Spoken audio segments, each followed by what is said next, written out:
Hello बच्चों, साहित्य सरोज में आपका स्वागत है। तो मैं आशा करती हूँ कि आप लोग अच्छे से होंगे। किसलय भाग 2 वर्ग 8 अध्याय 15 दीनबंधु निराला का मैं प्रश्नोत्तरी लेके आई हूँ। तो चलो बच्चों, आज हम लोग अध्याय 15 दीनबंधु निराला के सभी प्रश्नों का उत्तर करते हैं। तो देखते हैं, निराला को दीनबंधु क्यों कहा गया है। निराला ने जीवन भर दीन दुखियों की सेवा की। जहाँ कहीं भी उन्हें दीन दुखी मिल जाते, वे पूरी आत्मीयता से उनकी सहायता करते थे। वो गरीबों के बच्चे के मित्र थे। दीनबंधु ईश्वर को कहा जाता है। दीनों की चिंता करने वाला ही दीनबंधु के समान होता है। इसलिए दीनबंधु इसलिए कहा गया क्योंकि वो परोपकारी स्वभाव के व्यक्ति थे। तो दूसरा प्रश्न है बच्चों, निराला संबंधी बातें लोगों को अतिरंजित क्यों जान पड़ती है।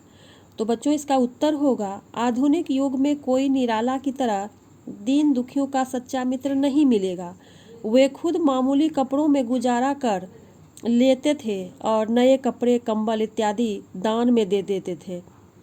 अपना सब कुछ देकर वे मस्त मौला के तरह घूमे फिरते थे। वे अपने सामने परोसी हुई थाली भी भूखे व्यक्ति को दे देते थे।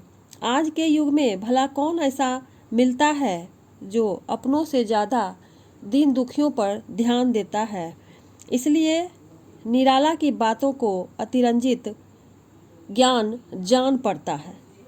तो प्रश्न नंबर 3 बच्चों, निम्न पंक्तियों के भाव स्पष्ट कीजिए। तो इसमें 3 प्रश्न है, क, ख, ग। तो हम लोग पहला प्रश्न करते हैं क। जो रहीमन दीनहि लखे दीन बंधु सम होय।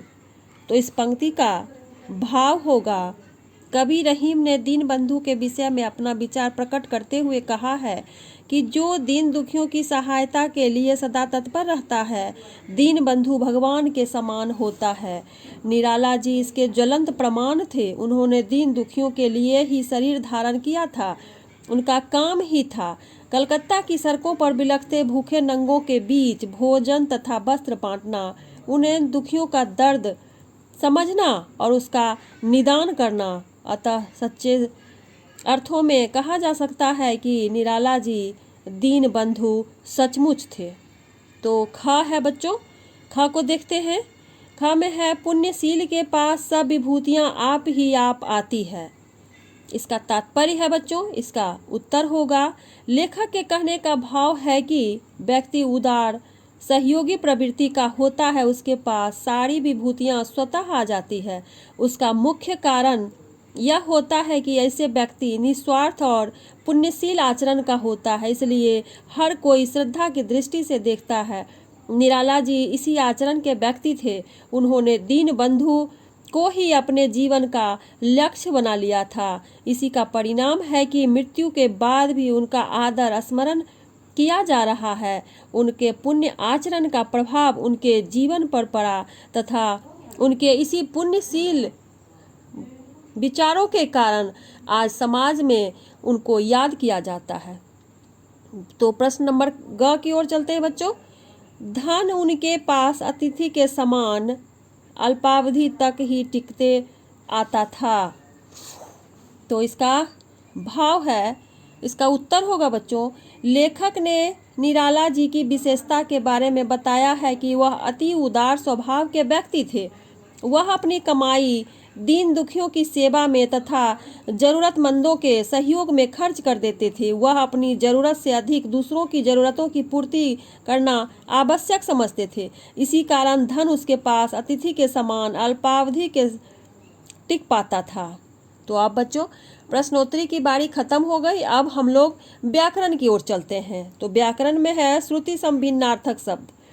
उच्चारण, मात्रा या वर्ण के साधारण बदलाव के बावजूद सुनने में समान परंतु भिन्न अर्थ देने वाला शब्द को श्रुति संभिन्नार्थक शब्द कहते हैं। जैसे दीन, तो द में हर्षीकार है और ना, इसका अर्थ होता है दिवस, जिसको हम लोग दीन कहते हैं। जो रोज हम लोग सुबह जगते हैं और प्रातः काल जगने के बाद अपने नित्य क्रिया में लगते हैं, फिर शाम होती है, सूरज ढलते हैं, वो दिन होगा। द में दीर्घीकार लगेगा और ना, तो हो जाएगा गरीब, जिसको हम लोग गरीब कहते हैं, दीनहीन कहते हैं। तो आगे देखते हैं, निम्नलिखित श्रुति संभिन्नार्थों शब्द के युग्म के अर्थ को लिखें।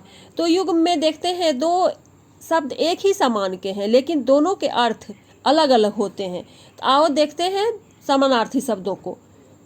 समान, समान मीन्स होता है बराबर, सम्मान। सम्मान लिखने में थोड़ा सा इसमें अंतर है, लेकिन दोनों के भाव में, दोनों के अर्थ में अंतर हो जाते हैं। तो सम्मान का आदर होता है। केवल, केवल सिर्फ, केवल्य, कैवल्य होता है मोक्ष की प्राप्ति, जो कि जैन मुनि के ग्रंथों में अनेक बार कैवल्य का उच्चारण किया गया है तथा उसके संबंध में अति सूक्ष्म बात कही गई है, समाज के सामने प्रस्तुत किया गया है। तो तीसरा है शब्द वन, वन मने बनना, वन, वन मीन्स जंगल। तो चौथा है भगवान, भगवान ईश्वर, भाग्यवान, भाग्यवान उन्नतिशील, भाग्यशाली। पांचवा है छात्र, विद्यार्थी, छत्र, छाता, जो भगवान के सर पे या चक्रवर्ती सम्राट के सर पे लगा हुआ एक छत्र, छातानुमा छत्र हुआ करता था बच्चों पहले के ज़माने में। पुराने ज़माने में राजा महाराजाओं के समय में इस छत्र का प्रयोग किया जाता था। तो दोनों में अंतर है। तो छठा है अन्य, अन्य मीन्स दूसरा, अन्न, अन्न मीन्स अनाज। सातवां है द्रव्य, रुपये पैसे, धातु, द्रव पानी सा तरल पदार्थ जैसे कि तेल, दूध इत्यादि। आठवां जगत, जगत मीन्स संसार। जगत, जगत कुएं के चारों ओर ईंट का बना हुआ घेरा, उसे भी जगत कहा जाता है। अवधि, अवधि एक भाषा है। अवधि, अवधि हर्षिकार होगा, वो समय बतलाता है, समय का पर्यायवाची शब्द अवधि होता है। क्रम, सिलसिला, कर्म, कर्तव्य, आदि, आरंभ, आदि, अभ्यस्त, चिंता, परेशानी, चिता सब जलाने हेतु जलाई गई एक लकड़ी का आगनुमा। तो अनेकार्थी शब्द को कुछ देख लेते हैं।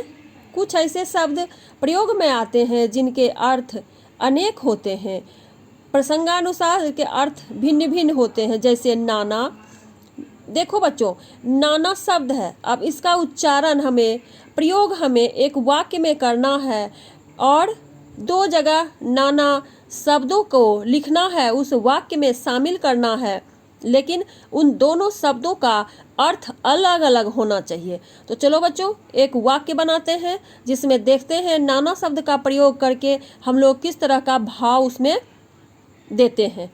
तो मेरे नाना जी नाना प्रकार के खिलौने लाए। मेरे नाना जी, ये रिश्ते का बात है, रिश्ते की बात है, नाना का संबोधन हो रहा है। नाना प्रकार के, नाना प्रकार मतलब हो जाता है यहाँ अनेक प्रकार के। तो माँ के पिता नाना होते हैं, उस नाना का संबोधन है नाना प्रकार, अनेक प्रकार। तो दो नाना का प्रयोग हुआ, दोनों का अर्थ अलग अलग हुआ। तो अब आगे देखते हैं आम। आम इन दिनों इतने महंगे हैं। इस आम का अर्थ होता है, इस वाक्य में आम का अर्थ फल वाले आम से है कि आम आदमी के लिए खरीदना मुश्किल है। आम आदमी मतलब कि जनरल आदमी, सामान्य व्यक्ति। आम आदमी का यहाँ होता है अर्थ सामान्य व्यक्ति, और एक आम का फल का तात्पर्य हो जाता है। तो अब देखते हैं अगला है शब्द पानी। उचित समय पर नगर निगम ने पानी उपलब्ध कराकर नगरवासियों की पानी बचा ली। एक पानी का अर्थ होता है जल, और एक पानी बचा ली, इज्जत बचा ली, लाज रख ली। फल, अब हम लोग फल को देखते हैं और इसका वाक्य बनाते हैं। फल का नियमित सेवन करने से शरीर पर सकारात्मक फल पड़ता है। फल जो खाने वाला फल है, जो पेड़ में मिलते हैं। एक फल जिसकी प्रतिक्रिया हमारे शरीर पर पड़ता है। दोनों फल सुनने में एक लगता है, लेकिन उसके भाव अलग अलग हो जाते हैं। तो चलो बच्चों आगे चलते हैं कुछ शब्दों की ओर जिसका हम लोग वाक्य बनाते हैं और दोनों शब्दों का अर्थ या उसका भाव अलग अलग होनी चाहिए। तो पहला है मन। 4 मन गेहूं से मेरा मन नहीं भरा। 4 मन, मन 40 किलो का मन होता है। गेहूं से मेरा मन हृदय नहीं भरा। दूसरा है डर। डकैत ने हर व्यक्ति का धन हर लिया। यहाँ हर का मतलब होता है हर अनेक व्यक्ति, और हर मीन्स होता है उसका छीन लेना, उस व्यक्ति से उसके धन को छीन लेना। तीसरा है कर। मैं अपने कर से सरकार को कोई कर नहीं दूंगा। एक कर का तात्पर्य होता है हाथ से, और एक कर का अर्थ होता है ब्याज से। अर्थ, मोहन ने अर्थ का अर्थ ही नहीं समझा। एक अर्थ का मतलब हो जाता है पैसा, रुपया। एक अर्थ का मतलब होता है उसका भाव, उसका कितना मूल्य है, कितना उसका वैल्यू है, वो हो जाता है। फिर है मंगल। मंगल के दिन हनुमान की पूजा करने से सदा मंगल रहता है। मंगल वार हुआ और मंगल कामना हुआ, शुभ की कामना करना। पास, तुम्हारे पास ट्रेन का पास है क्या? पास मतलब मेरे सानिध्य में, और पास का मतलब पास हुआ, वहाँ जाने की एक प्रक्रिया है। काल, काल के आने पर कोई निश्चित काल नहीं होता। काल मृत्यु, और एक काल का तात्पर्य है समय से। पर, वृक्ष पर बैठे पक्षी पर फैलाए हुए हैं। वृक्ष पर, शाखा पर, उसके ऊपर। एक पर मीन्स हुआ पंख।